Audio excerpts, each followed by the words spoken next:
Ich frage dich, in was für einer Welt leben wir?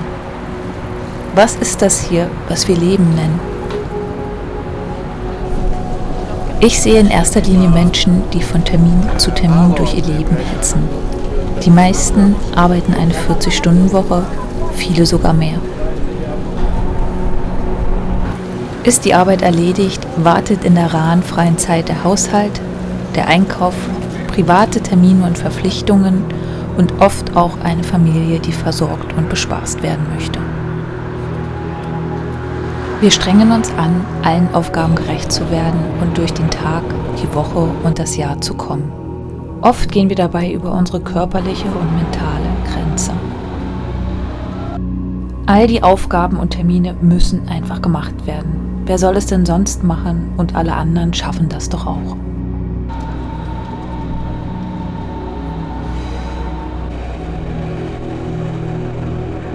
Wenn unser Körper sich wagt, zu signalisieren, der Alltag und das Aufgabenpensum sind einfach zu viel, tendieren wir dazu, es auf unseren Körper zu schieben. Wir geben uns selbst die Schuld, wir greifen beherzt zu all den tollen Ratgebern in der Hoffnung, die Lösung zu finden, damit wir weniger gestresst und belastbarer sind.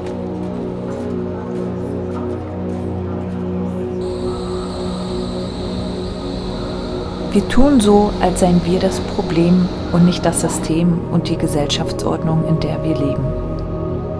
Aus meiner Erfahrung heraus ist der Einzelne selten das Problem. Wir Menschen sind sehr belastbar, aber irgendwann gibt es eine körperliche und mentale Belastungsgrenze, die respektiert werden sollte. Ich gehöre zu denen, die lange über diese Grenze gegangen sind. Der Preis, den ich dafür bezahlt habe, ist hoch. Sehr hoch. Aber ich habe daraus gelernt. Ich weiß heute, ich muss mir Zeit für mich nehmen. Gibt es diese Zeit nicht, muss ich etwas in meinem Leben ändern. Anders geht es nicht. Ja, du kannst an dir arbeiten und vielleicht sogar eine Therapie machen. Du kannst insgesamt achtsamer, liebevoller mit dir umgehen. An anderen Stellen kannst du effektiver werden und anderes einfach lockerer sehen. Aber am Ende des Tages hat ein Tag nur 24 Stunden und du brauchst Zeit für deine Regeneration und Erholung.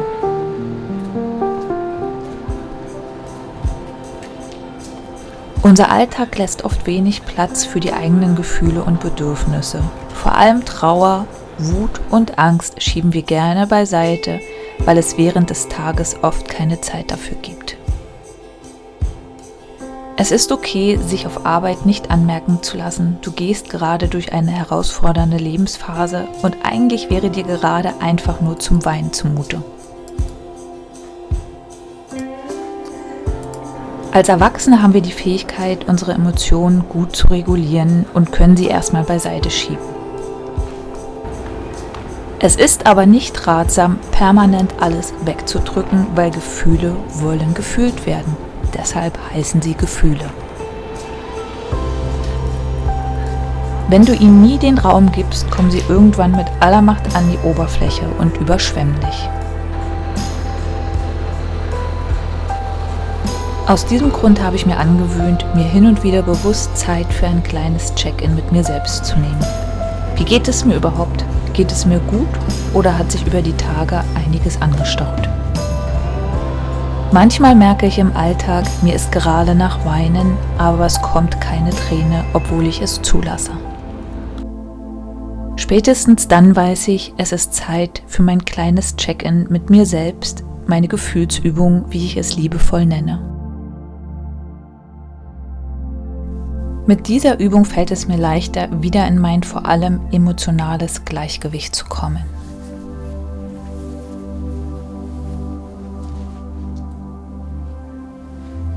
Wie du sehen kannst, habe ich dafür eine Meditationsecke mit einem kleinen Altar bei mir zu Hause.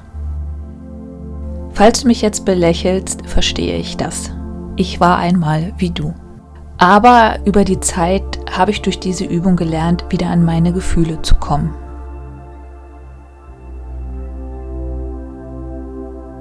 Diese Übung habe ich über die Jahre immer weiter ausgebaut.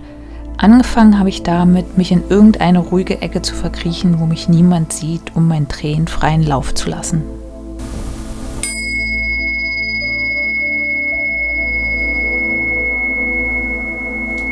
Jetzt ist es eine kleine schöne Sitzecke mit Kerzen, Glücksbringern und Figuren.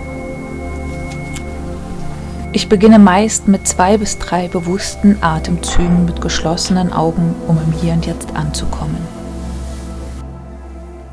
Dann lasse ich die Zimbel klingen, ziehe eine Karte und richte dann meinen Fokus nach innen. Wie geht es mir wirklich?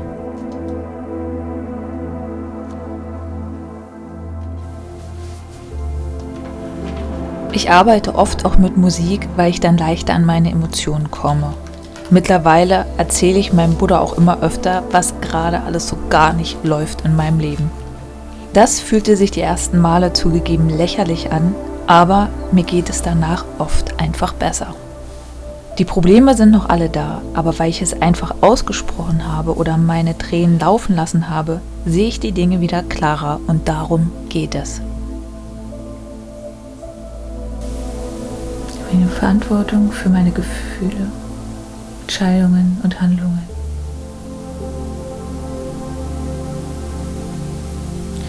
Fokus auf Fülle, Lösungen und Möglichkeiten. Wie du gesehen hast, nutze ich auch Affirmationen. Affirmationen helfen dabei, das Unterbewusstsein mit neuen Informationen zu versorgen. Diese sollen festgefahrene und entmutigende Gedanken, Gefühls- und Handlungsmuster durch befreiende, positive und inspirierende ersetzen.